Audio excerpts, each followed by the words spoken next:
Okay, welcome everyone to the fourth edition of the NAC Check-In Chat. Thank you again for joining us today as we let a few more people in here. And we will get started. All right, just a couple of items before we get going. The next NAC Check-In Chat is slated for April 21st. It's going to feature Ken Whiting, and he's going to bring the amusement park and attractions industry into focus for us. It's not something that we've addressed a lot so far on any of our calls, and with parks starting to open up around the country and also the northern climates and the seasonal business coming into play, we think it's a great time to have Ken on board and talk about amusement parks and attractions.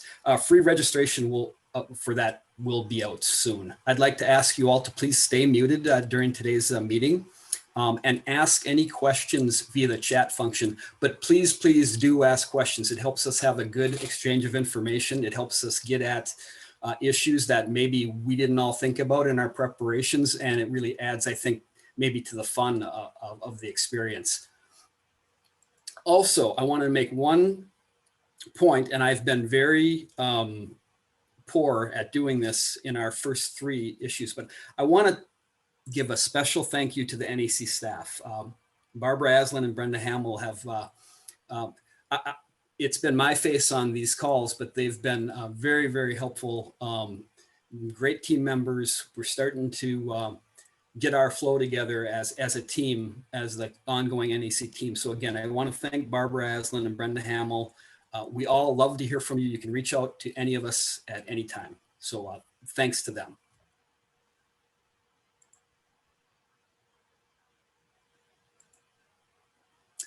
A couple of pretty big announcements before we get going. CinemaCon registration is open, and NAC will have a slate of events that we're planning right now for our members while they're at CinemaCon. So stay tuned for those announcements as they come out, and do consider attending CinemaCon this year. And then also a really big announcement for all of us at NAC. We have been able to reschedule our 2021 Expo for October 27th at the Hyatt Regency in Dallas. So a little bit shorter Expo, but we plan to feature our general education sessions. We will have a one-day trade show. We plan to have an awards luncheon because last year we weren't able to get together, and we want to be able to really honor all of our award winners in a proper way. We're going to bring back the venue breakout sessions. It's something that people have been asking for, and we weren't able to do it last year, so we want to make sure we pick that up. We'll have some social events, and also very exciting, we've got a 4-day CCM class, live CCM class. We've been doing those online, but we're hoping that we can get a nice class in Dallas at the end of October. If you could indulge me for just a second, I would like to put out a poll for those who are on the call. It just occurred to me, we've got a lot of great NAC members here, and it's a great time to get their opinions. So if you could answer this poll, please. The first question is, are you planning on attending CinemaCon in Las Vegas on October 23rd through 26th? Your choices are yes, no, or it's possible. And I know a lot of people are still waiting to see how some things go. So, and then the second question would be, would you be interested in an NAC golf event on Monday, August 23rd, which would be the first day of CinemaCon? Your choices are yes as a golfer, yes as a sponsor, or just no interest at this time. And so we'll just let that polling go on for just a second here, maybe another 30, 40 seconds. And thanks, everybody. Looks like there's a lot of good information coming in. And what we'll do is we'll use this to plan that CinemaCon week accordingly.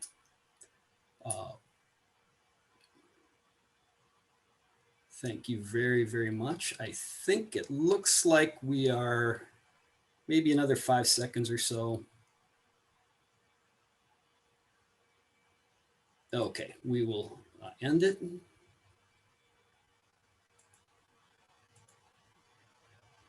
Okay.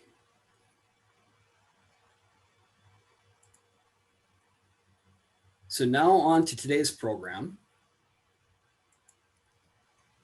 Today we have with us Thanasi Papoulias, and I hope I got his name right. I think I've said that 18 different ways over the last 2 weeks, but Thanasi is with a company called Strategic Instinct and Marketing, and he has been a member of NAC for the last couple of years. And the topic today is going to be social media practices and pitfalls.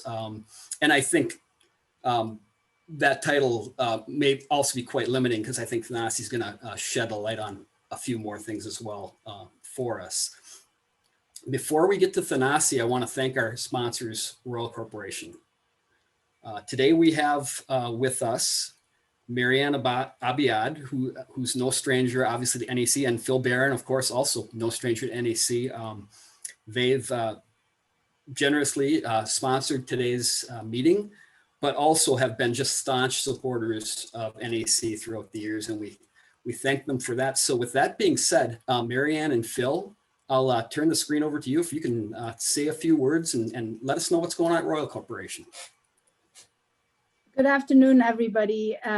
It's great to be with you all. We were chatting a few minutes before the start of the meeting with Chris, and the big focus with NAC and the big feeling that we all get is that this is this diverse giant family, and there has been no greater time than this past year to just remind all of us how much of a family NAC is. So thank you, Chris and the NAC team for putting these calls and these Zoom meetings and keeping everybody connected.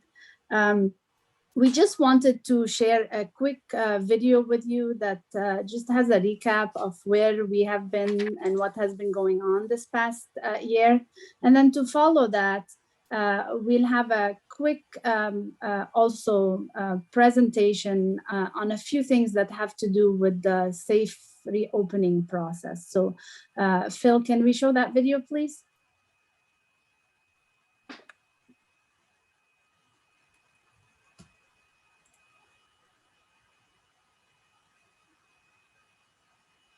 At Royal, we feel an immense sense of gratitude to both our new and long-standing partners for their loyalty and support in navigating with us the challenges of this pandemic. We have witnessed and shared in the hardship and loss related to the COVID-19 pandemic.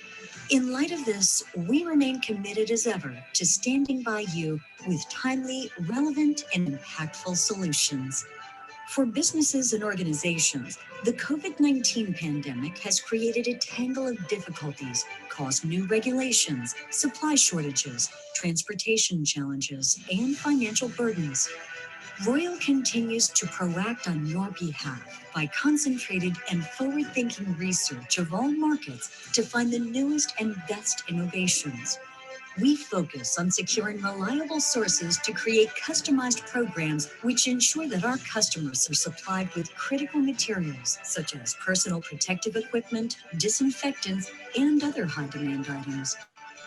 More than this, we at Royal collaborate with you by creating programs with customized training resources to enable you, our partners, to maximize the safety and compliance of your facilities. Our hearts are compelled by gratefulness for the loyalty our customers and partners have shown us over the years and during this difficult season to perform when they need us most. Each day, we are blessed with the opportunity to serve you, our partners, customers, communities, and friends. And we remain very optimistic for better things to come in 2021.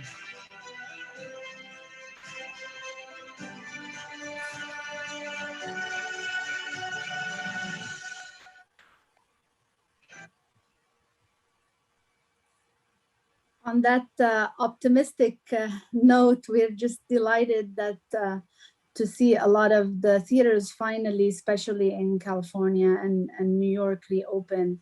And it's been a blessing to just see more people going into the movie theaters and just enjoy a lot of things and little things like that make normalcy, a sense of normalcy for all of us.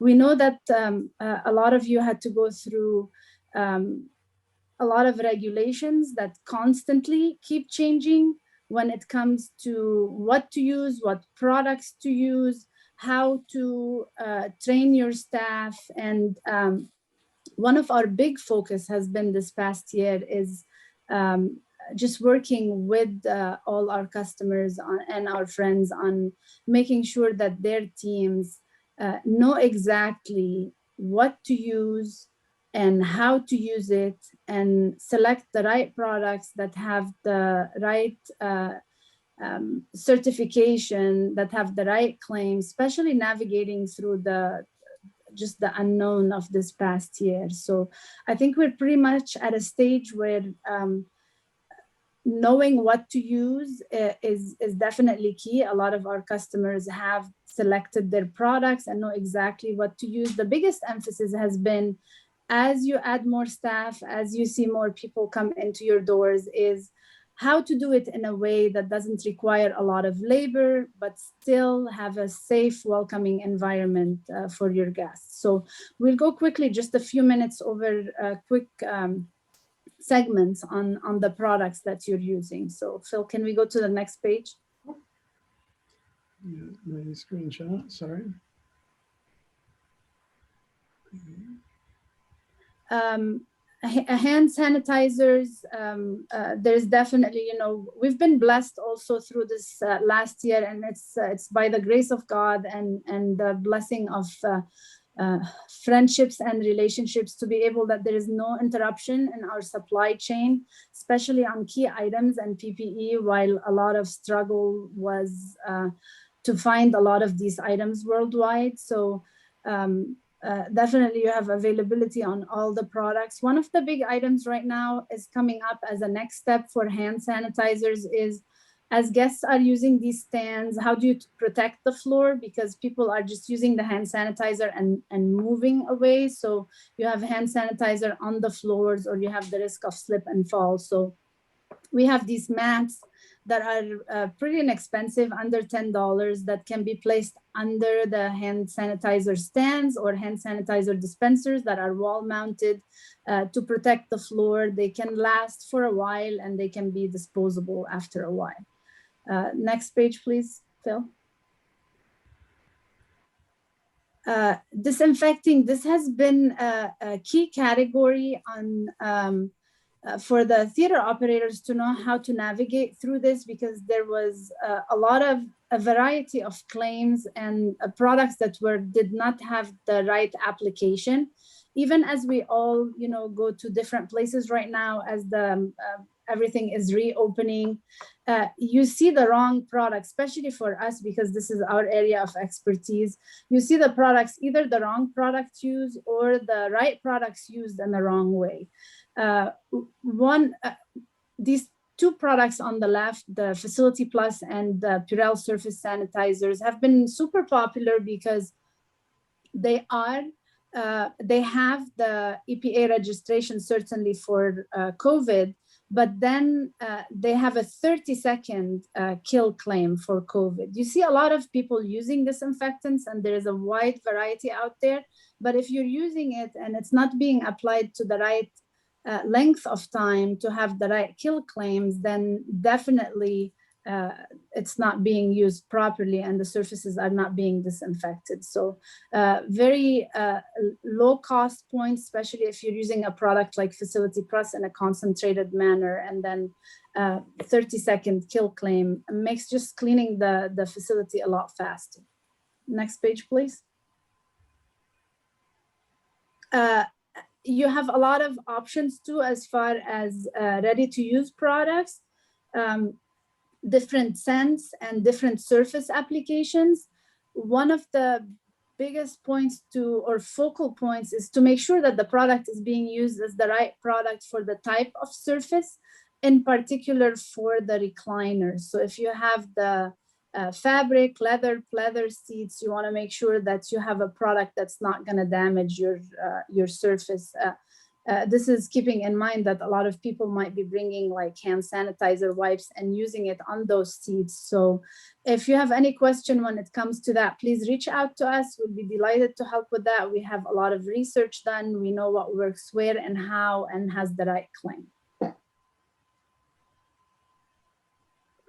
And then as far as signage, if we can assist with anything, please let us know. Hopefully after a little while, it will be more about how to remove those signs, and we'll all be delighted to help you with proper training of how to remove them and save the surface underneath. But if you are still at a stage where this is something that you need to do or alter in any way, just let us know and we'll be delighted to work with you on that.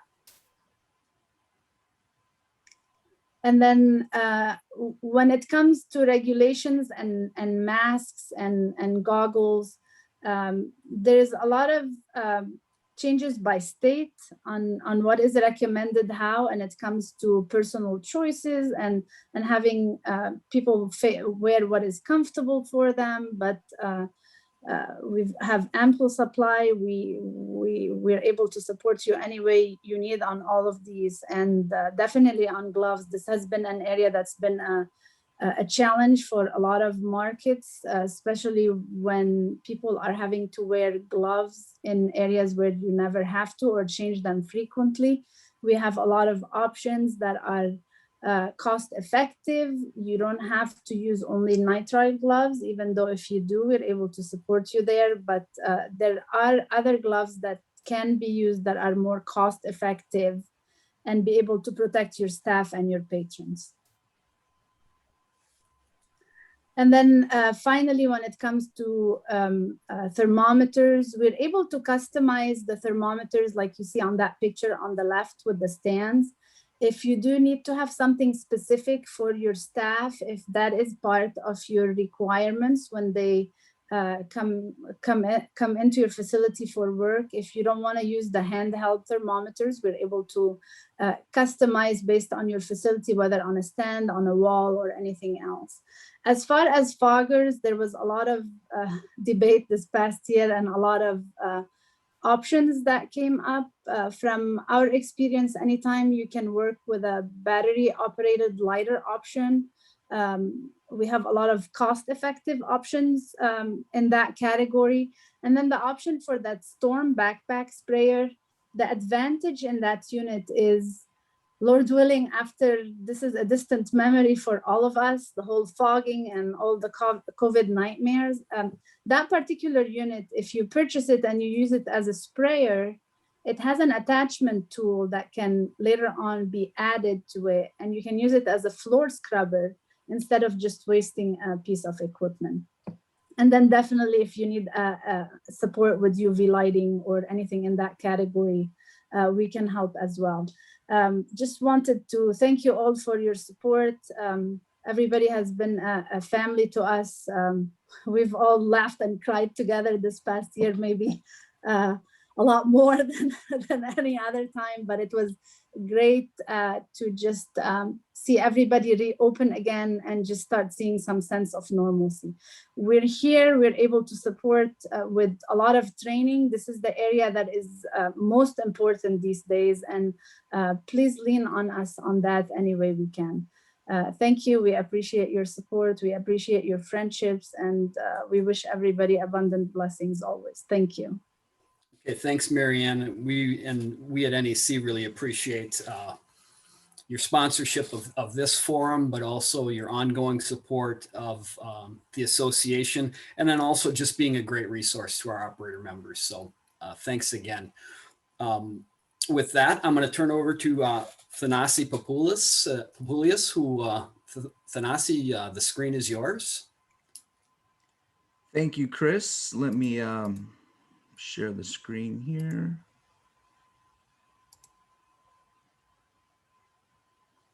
So can I get a thumbs up if everybody can see that screen now? Awesome. Okay. Well, hello, everybody. I see a lot of familiar names and faces.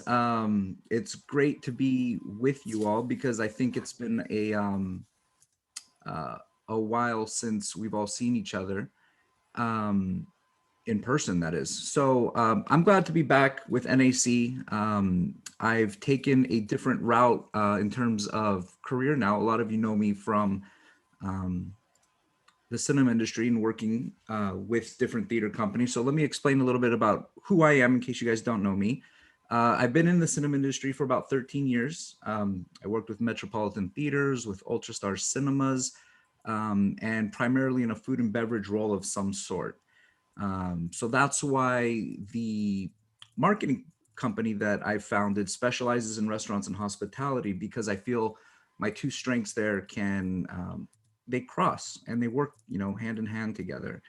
I do have an MBA in strategic marketing, graduated about 10 years ago now, and wrote a paper about how food and beverage will be the future of this industry, back in 2009 or 10 or whatever it was. But anyways, I just felt like I wanted to introduce myself to you guys that don't know who I am, so you see where I'm coming from. I'm not just an outsider coming in and saying, hey, do this, I know everything. I'm speaking from experience in the cinema industry. So I hope that whatever is conveyed today has value. I'm more than happy to answer questions along the way, and especially afterwards. So my contact information is in this presentation. And I'd be happy to email it to anybody that might be interested at the end of this presentation. So we're going to talk again, like I said, about social media, but just kind of a recap of things. I'm not going to dive into COVID-19. We all know what's been going on. My takeaway, however, with COVID-19 and the pandemic is that it's fast forwarded us about 3 to 5 years in terms of technology. The things that we're doing now, we're probably on the trend curve of being implemented across the industry in about 3 or 4 years, between social media, online ordering, the entire digital platform, even Zoom. So my biggest takeaway again is the environment we're seeing now is what we would have seen in about 3 to 5 years. Everything's going digital. And I think it's made the link to our customers, having a direct link with our customers, I should say, that much more important. The industry, we all know where we're at. I'm not going to even dive into that, but with the studios, it's at somewhat of a crossroads. I think we all agree that experiences are going to drive growth. But the one thing is that crosses all industries is your best customers want to hear from you. They want to know what you're doing, because if they're your best customers and your diehard customers, they're coming to your building for a reason. And if you're able to open a line of communication with them, it's going to be that much more easy to convey what you want to convey. So platforms. I'm only going to really talk about Facebook, Instagram, and I'm throwing in there TikTok. Most of you in here might be like, well, TikTok, what is it? Or I might have heard of it. Facebook and Instagram, to me, I think are no-brainers. Everybody knows what that is.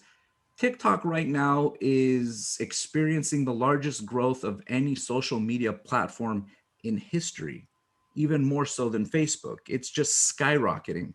And on TikTok right now, you get the most organic, free exposure of any platform. Instagram, you're fighting for a lot of traffic and you're paying a lot of money to get your images in front of strangers.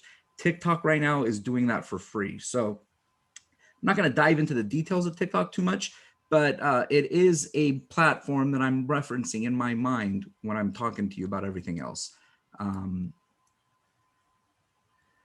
Social media stats to know.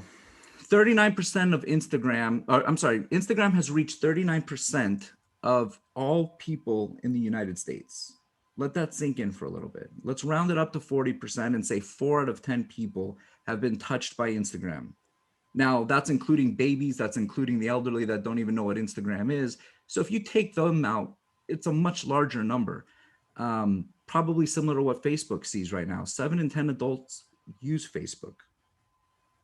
And the average amount of time spent per day, this is per day, on social networks or messaging is 3 hours. And I say social networks or messaging because there's things out there like WhatsApp, there's Facebook Messenger, and even Zoom is in that bucket. 91% of social media users across social channels via mobile devices. So the mobile device is the king of your distribution. It goes to say a lot. You know, a lot of people will create content and will do things to make sure that their website looks good and that everything looks good from a computer screen, and kind of overlook how their content looks on a mobile device. Well, this is just kind of a statistic to put everything in the check, that it's the opposite. Everybody's looking at your stuff on their phone. So if you're not building your websites and your apps and everything based on what it looks like on the phone first, you know, it could potentially cause problems. All right. So algorithms, I needed to throw this in there because algorithms are the way social media sites feed your content to everybody. When social media was in its infancy, it was just a matter of timing, right? As soon as I posted something, it showed up on somebody else's feed and everything was in chronological order. Well, now that there's millions and millions and millions of accounts constantly posting 2 and 3 times a day, that, you know, was no longer the case. You couldn't sift through all that information even if you wanted to. So Facebook, Instagram, TikTok, they're in the business now of showing you what they think you want to see. So algorithms, okay, Instagram says, hey, this is the way we're going to do things. It's all coded, it's an equation, but there's things people can do to try to boost their presence in that algorithm. And that's across the use of hashtags, videos, how long your videos are, your messaging. Are you just trying to sell stuff or are you not? All those little pieces feed into that algorithm and help you gain that exposure. So hopefully with a few tricks that we teach you today, it helps you get into that higher boost level and, you know, bypass all the other noise, because frankly, there's a lot of noise on social media, as we all know, between the ads and everybody posting and so forth. So changing environment, you know, one thing to take away from this before we dive into some of the details is that, yes, things are always changing, whether it's our industry, whether it's social media. Instagram updates their algorithm 1 time a year. So, you know, you can be doing something on one day and the next day, I don't want to say it becomes irrelevant, but it becomes less impactful. But for the most part, the basics have been the same and will stay the same for as long as I think, you know, Instagram's going to be around. So best practices. Okay. Everybody's like, well, you know what? Yeah, we want social media. We want to do this, but I don't have the time. I don't know what I'm doing. It's all about baby steps. And I think the first thing, like in anything you do, is develop a strategy. What do you want to accomplish? You know, if you have a strategy in mind and you have an end game in mind, it'll be that much easier to develop the content that you want to post to get there. When I say strategy, the type of posts, what do you want to communicate with your followers?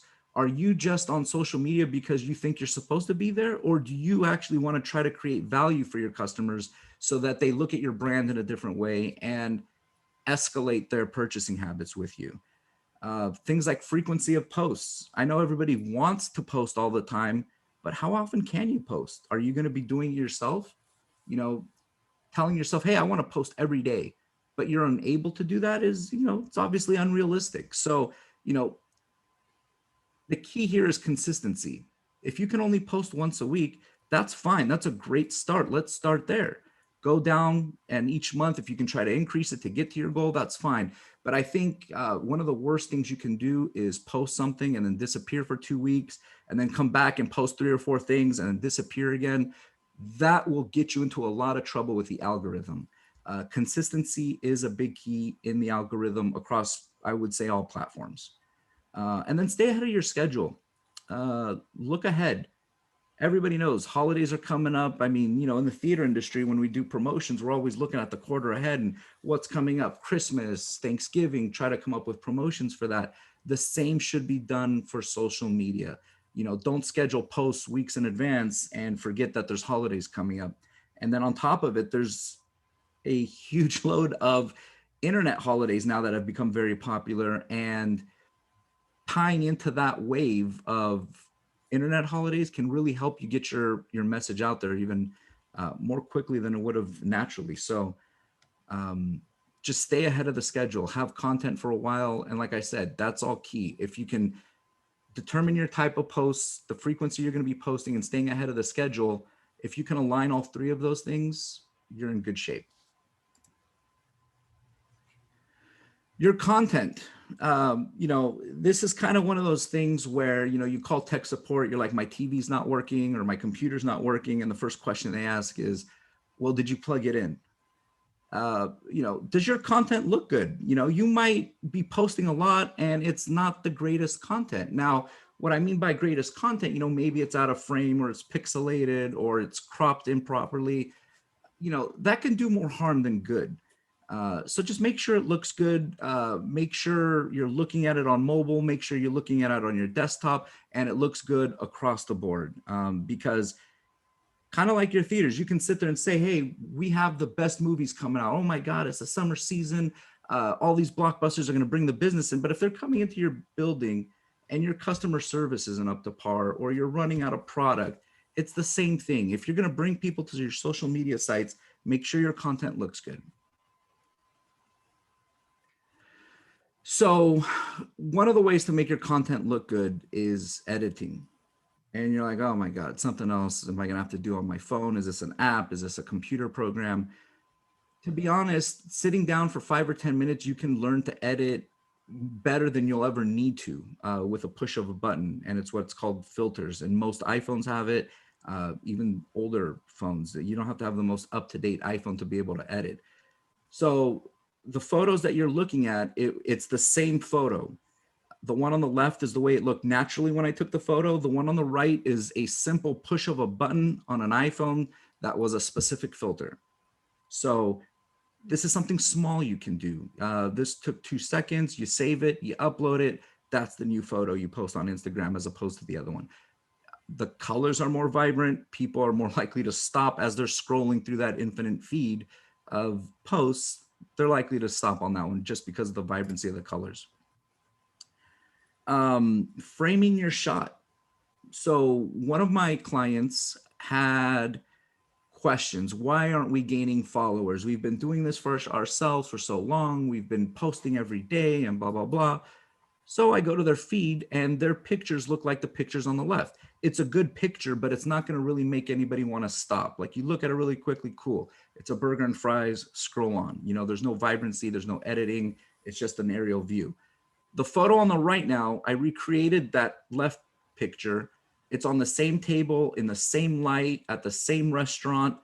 And you can see all I did was just change the angle I'm taking the picture at, bring in some props, bring in the background that shows the restaurant.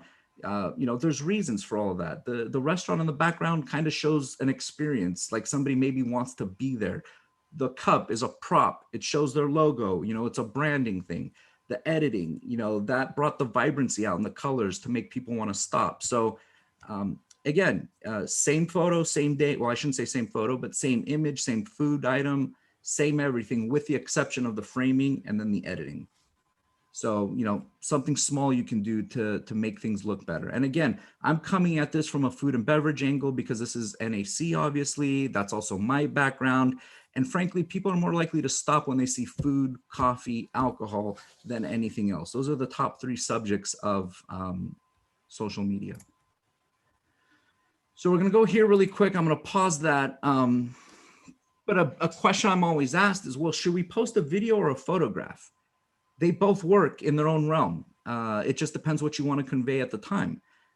So what you're going to look at here is essentially the same setup I had, except one's a screenshot from the actual video I took. But I think videos give a different sense of feeling. You know, some videos like the coffee, I like to post early in the morning for coffee shops or people that serve coffee because the visual of the coffee being brewed is somewhat stimulating. Whereas the photo is probably better for the evening just to remind people that this place has coffee and then, you know, they can pick it up and grab it the next day.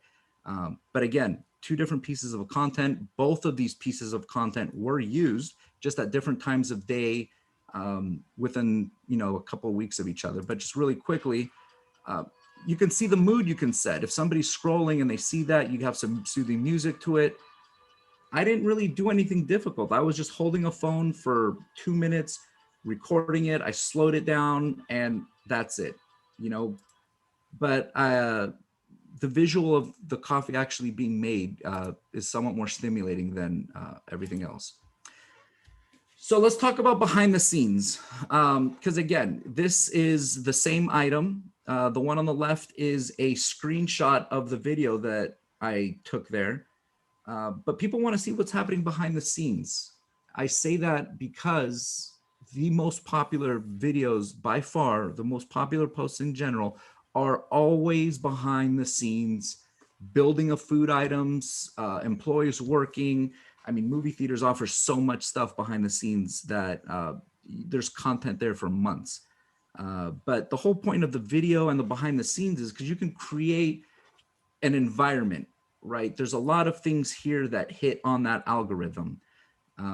It's a video, so Instagram and TikTok obviously love videos, and the trending music. The music right now and the sounds that you include on your videos can launch your post more significantly than anything else you do, because that's where the music industry is going right now. They're releasing their music on social media platforms before anywhere else, because they're noticing this trend. And it's not just music, but it's what they call sounds, right? You know, there's these clips that become viral or, you know, begin trending, and then people keep using the same sound and it's recognizable. So when they hear it, they stop. So I'm going to play a video really quick. It's a recreation of a song that a popular TikTok user made.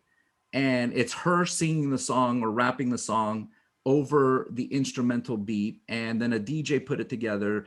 Long story short, they created a viral sound. Now, I had nothing to do with that, but by putting it onto this video, skyrocketed this video to 27,000 views for an account that only had 3,000 followers. So that's the power of riding the trending music wave. I mean, it's literally a wave. If you can jump on it and use it, I would highly suggest it. So I'm just going to play it for a couple seconds, but you'll see, to me, this was the most perfect post for this business in every way. It's behind the scenes, it's food creation, and it's got a trending song.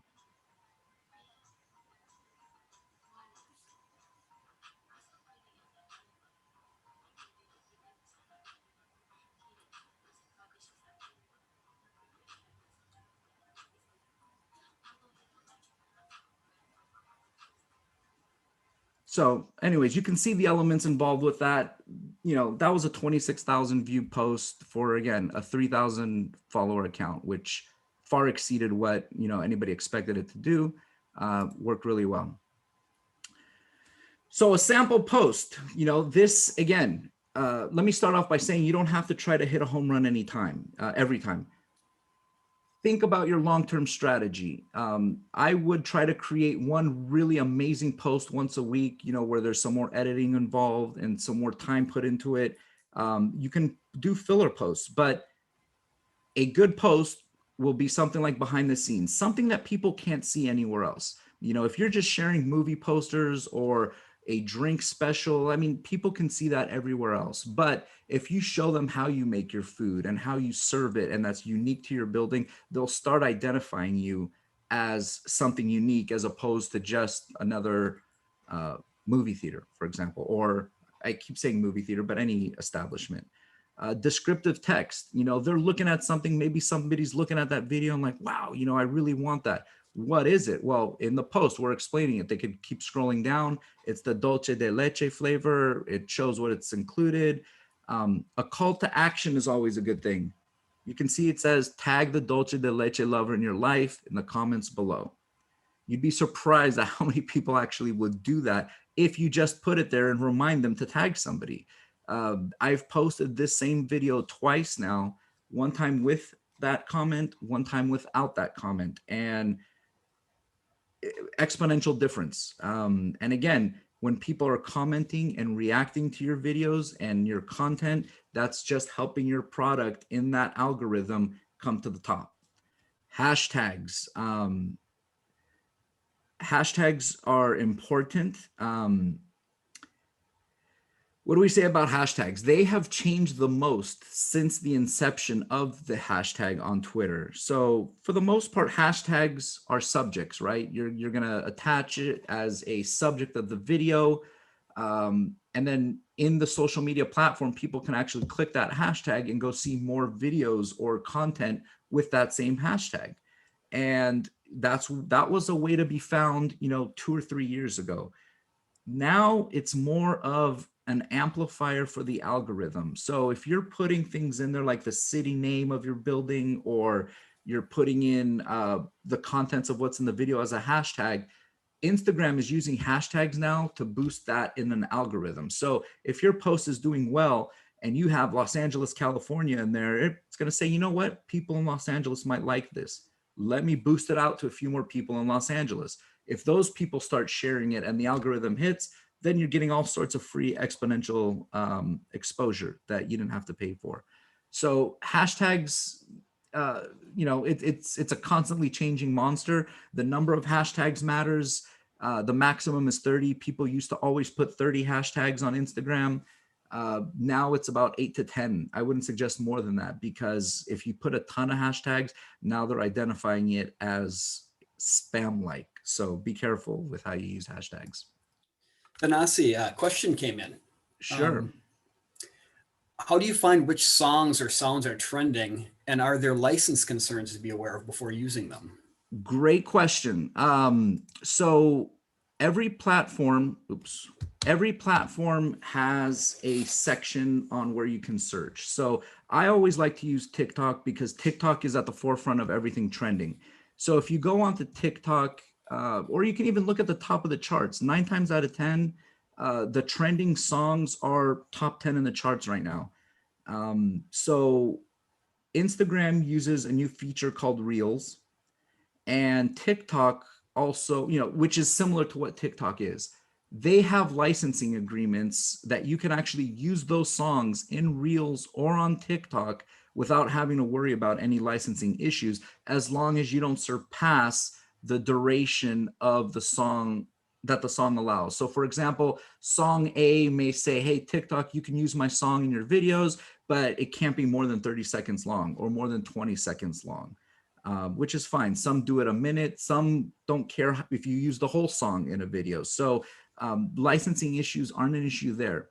However, if you want to post a regular video post that isn't a reel or is not on TikTok, for example, a regular feed post in Instagram or on Facebook, you still have to meet those requirements of the duration. And if it goes over that duration, you're likely to get busted and they'll take it down. However, I always stay safe. And if I use somebody's music, I don't use it for more than 15 seconds. So I try to trim my videos down to 15 seconds. 15 seconds I found is a safe threshold to play any song, because Instagram stories are 15 seconds long. So if you make a 15-second video, you can clip on any song and you shouldn't have any problems. But again, that's 99% of the time. There's always that, 1% where, if somebody complains about it, like, some artists and studios have people searching for the stuff online and might make you take it down. But again, in the end, it's not even a slap on the wrist. They just mute your video or they make you take it down and then you just repost it later. But 99% of the time, I don't have issues if I stay within the 15 seconds on a regular video, or I stay within the guidelines of what they've agreed to with Reels or TikTok. So I hope that answered the question. There's a lot more info there, but I'll keep it at that for now. Metrics. So, the big thing is people start social media and they think that if they just go there and they start posting, that the likes are going to come in, the followers are going to come in. And my comment to you is, if you're worried about what your followers and your likes are like from the time you start, then you're not going to really be successful. Your focus should be on the content and keeping it consistent. Get your brand's message out there, talk to your customers about what they want, and look for the natural organic growth. If you grow 2 followers the next month and then the following, you get 6 followers, look at that as a good thing. It's a positive trend. The next month you want to try for making that same or more. The point is, at the beginning, it's always going to be slow. It's never going to be quick. You have to establish your brand. You have to establish your page.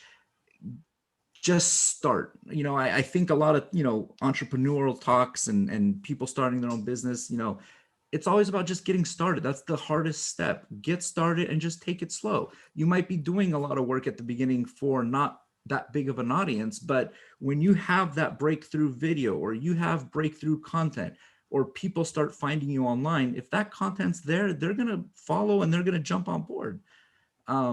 So yeah, look at growth patterns. Are you growing from month to month? That's the first thing. Just try to maintain that.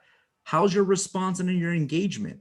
A typical rule of thumb for me is 8 to 10% of the number of followers you have or what kind of engagement you should have on your posts. So if you have 100 followers, you want to try to get 8 to 10 likes and or comments initially. That'll be the average. Sometimes it'll be more, sometimes be less. The biggest thing is be authentic. Use your own building's products. Don't use stock photos. You know, use authentic stuff, unique stuff to your building. And I think authenticity right now is the biggest driving force in social media because there's so much noise out there.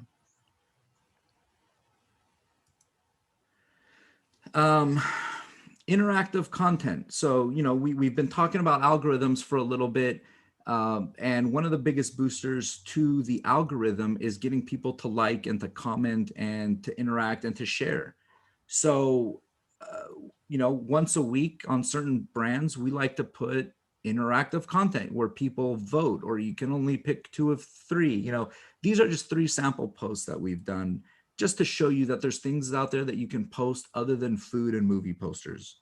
Because the few, you know, cinemas I've already spoken to, again, it's always food and movie posters, which is fine. But if you want to try to do that growth and try to keep people engaged, you got to cycle your type of content on top of, you know, making sure that you're staying within a consistent frequency of posting. But there's websites out there. I mean, you can just Google interactive content for social media. There's all sorts of blogs and articles that will give you 1,000 different options to do. And then of course, everything's going to be unique to your location in your building. So you can customize it. You can adjust it. Nasi, a question. Yeah. Where do you draw the line in using your own products in pictures, but editing them to be more attractive and eye-catching? How much editing is too much editing?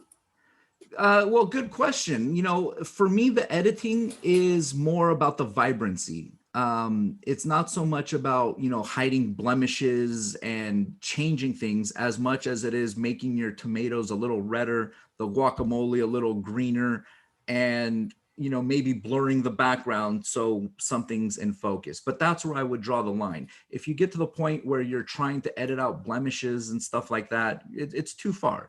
You know, actually that burger picture that you saw where I was talking about the framing of how that burger was, when that burger came out, it actually was very sloppy on one side in terms of the Thousand Island dressing. And the owner's like, no, I got to change it. And I stopped them. I go, no, this makes the burger look authentic. You know, I wasn't trying to erase that smudge of Thousand Island. I wasn't trying to get rid of it. It made it look like it was an authentic burger. It wasn't a staged burger, you know, like in the advertisements, how you know, there's all those articles showing the behind the scenes of how McDonald's sets up their burgers so they look perfectly in the pictures. And, you know, everybody here knows you never get that burger in that box at any of the fast food places. So that's where I would draw the line. If you're trying to correct real life, that's where I would draw the line. I just try to enhance what's already there with the editing. So the next thing, influencers, you know, influencers, this discussion is a little beyond the basics of social media, but I think it's more relevant and important than ever. And I say that because I've had clients now that quadruple their following count overnight when the right influencer gets their hands on their content. So the way I look at it is influencer marketing is the modern day celebrity endorsement. But the better thing is it's way more effective than a celebrity endorsement, because usually influencers have a very targeted audience. It's very localized most of the time. And if you can start working with the right ones, it will boost your exposure. It will boost your reach, your impressions faster than anything you can do. So let's talk about influencers a little more. I've broken the influencers into tiers because, again, it depends on what their reach is. Now, I also don't want to say that the more followers is necessarily the better, because my sweet spot personally for every brand that I've ever worked with is the micro influencer, that influencer around 10K to 50,000 followers, because they're usually localized. So since 95% of the brands we work with are restaurants, we look for local influencers in the area. I have a restaurant in Long Beach that I manage. That's Long Beach, California. There is an influencer named Long Beach Food Coma. And all he does is go around to Long Beach restaurants, takes photos, posts about it, talks about his favorite things. So I've made an agreement with him to, post once a month about our restaurant. We pay him a little money. He comes out, he takes all the photos and he posts about it, but it's constant exposure. So for a baseball reference, I would say, using micro influencers is like hitting a double or a triple. It's very, you get a couple of doubles, you're going to score a run. Working up to the mid-tier and macro and the mega influencers, that's your home run. With it comes the price of having them post. And in Los Angeles, there's an account called Los Angeles Eats. They have about 900,000 followers. 95% of them are in Los Angeles. So if you're a restaurant in Los Angeles, that's a home run for you. And this was the influencer who took one of the posts that we did for that Greek baby donut shop that you saw with the little donut balls and the sauce being poured over the top. That account went from 3,000 followers to 9,000 followers overnight. So that shows the potential of a good strategic partnership with an influencer. However, it came with a price, right? That was an influencer that had 850,000 followers. She wanted $1,000 for that post. And you just have to start weighing your decisions. I have $1,000. Where do I want to spend it? If growing your follower base is important to you, to me, $1,000 is cheap, because now you're talking directly to people that want to see your brand. They want to know what you're up to if they come over to you. So would theaters ever have fallen into that area? I don't know, because macro influencers, they require too unique of stuff. I've used the same person multiple times on different accounts, and they just work better for more viral-esque food items. It's got to be a mountain of fries. It's got to be a quadruple cheeseburger. It's got to be, something different for it to really catch on, which is why I tend to usually float around in the micro and the mid-tier level of influencers, because it's very affordable and they have a much better line of communication with local followers to you. So that's all I'm going to say about influencers for now, but hopefully you can use that as a guide, so that if you are in your area and you're looking around for influencers, you find one, you can kind of cross gauge with how many followers they have. And again, this is a guideline based on the Los Angeles market. Every market's going to be different. Every influencer is going to be different. Even every industry is going to be different. So, hopefully you can use that as kind of like a gauge as to where to be. Anasi, how do you engage an influencer? Do you just simply message them, or how do you actually just contact them? Yeah, so most of the time it's just reaching out to them on whatever platform they're on, and just direct message them. A lot of them have their contact info in their bios, and they make it abundantly clear that they are willing to take money for posts, because it'll say something like, for collaborations, please email me here, or for paid placements, please, contact me here. So I would say I've never run into an influencer that didn't have their main means of communication listed in the bio, but it never hurts to just direct message them.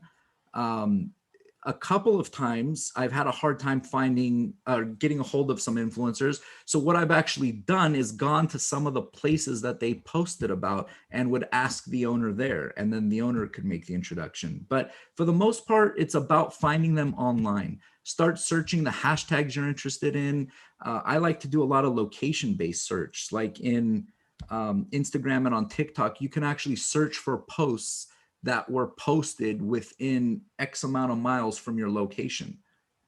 So, that's one way to find out who's posting unique to your location. And that's how I try to identify them, and then just message them, reach out to them. Most of them want to talk to you. It's the really super busy ones that might take a week or two to get back to you. But other than that, I haven't had any issues reaching out to them. And then again, I also help bring influencers to a lot of our clients, because again, the clients don't know how to reach them, or they don't have the time or the resources. So,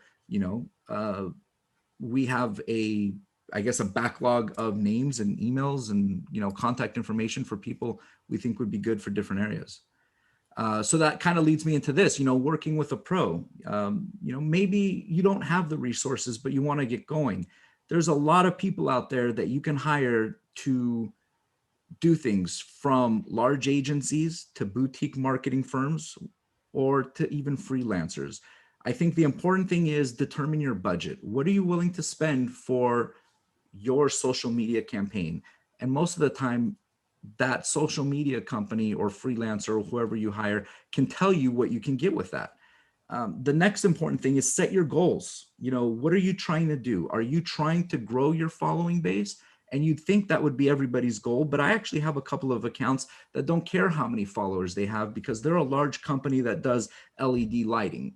And they're like, look, I don't care if I have 10 followers or 1,000 followers, but when I present my proposal to California Pizza Kitchen and they go look me up, he wants his Instagram page to just be filled with videos of different projects they've done as kind of more of a brand enhancement. So he doesn't care if he has, 30 followers or 500 followers. So I guess the important takeaway is just set your goals. What do you want to accomplish?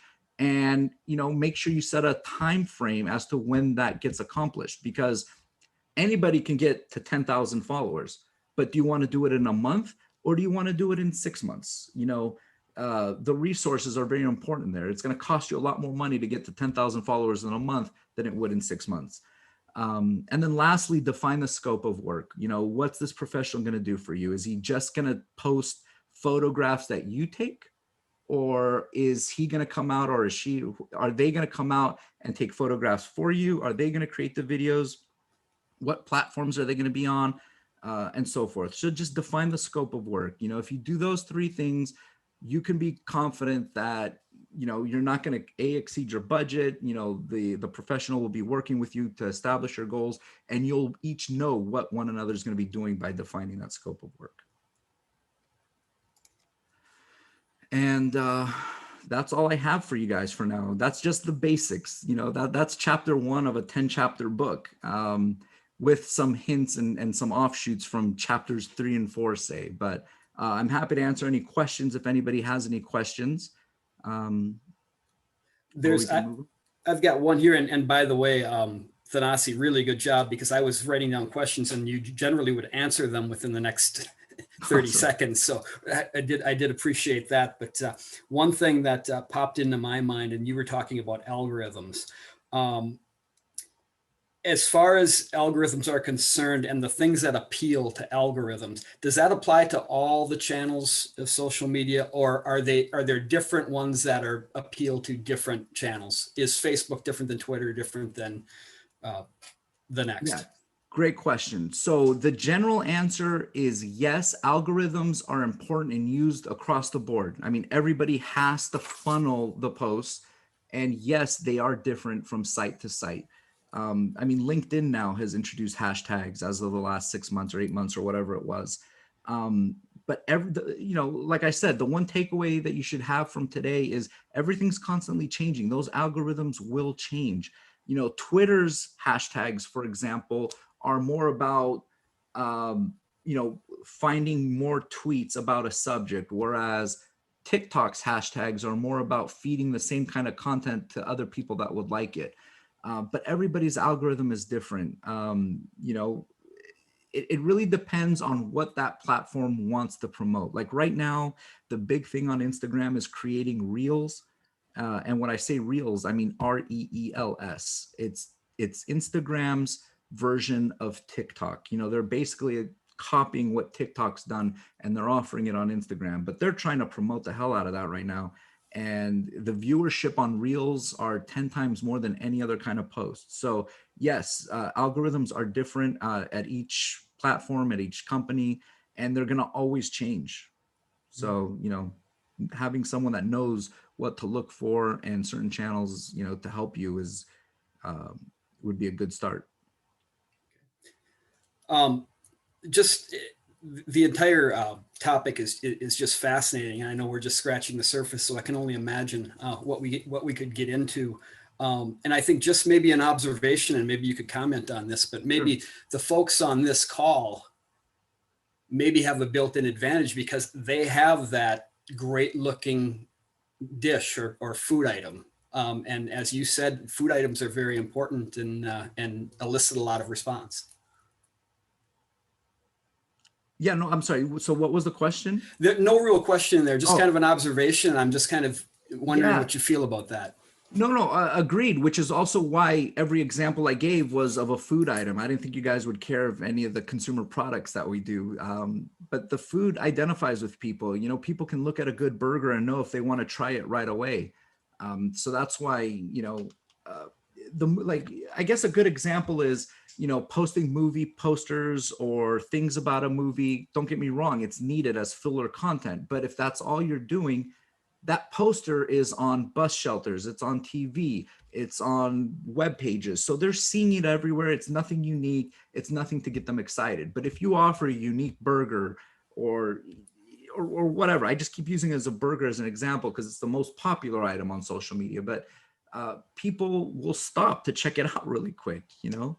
You know, when trailers come out, everybody and their mother posts a trailer on all their pages, which is fine.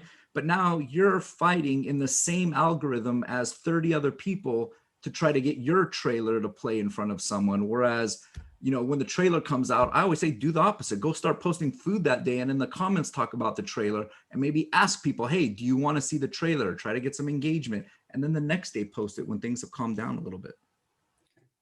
Well, Thanasi, thank you so much. I probably have 3 more pages of questions, but we probably don't have time for all of them. But again, just absolutely fascinating topic. And we thank you so much for joining us Yeah, today. no problem. Thanks for having me, you guys. And Royal, thanks for sponsoring today, and NAC for everything you guys do. I really appreciate that. And you led very nicely into my slide, which is to thank Royal Corporation for sponsoring today's meeting, and we really appreciate that. So to Thanasi and to Marianne and to Phil, again, thank you so much. Thank you, everybody. It was great seeing you. I have a few more reminders before we let people go. Again, April 21st, we're going to go back to Wednesdays. We know that was probably a better date for people, and we appreciate everybody for being flexible this week. And that's going to feature Ken Whiting, and we're going to talk about amusement parks and attractions as they become more open, and also the seasonality aspects as they become more open. Ken will have a lot to share. Also, Ken brings a unique perspective from his IAPA involvement. I do want to remind you from our friends from CinemaCon that registration is open for late August. And of course, what we are really excited about, the NAC Expo rescheduled for October 27th, 28th at the Hyatt Regency in Dallas. We are so looking forward to getting back and engaging with you all. And we hope that you will join us. So be looking for details on that as far as registration, as far as sponsorship, as far as trade show booths and hotel information. So thanks again, everybody, for joining us. You've been watching the NAC Check-In Chat. It's brought to you by the National Association of Concessionaires, where food meets fun. Thanks again, everybody, and have a wonderful evening. Goodbye now.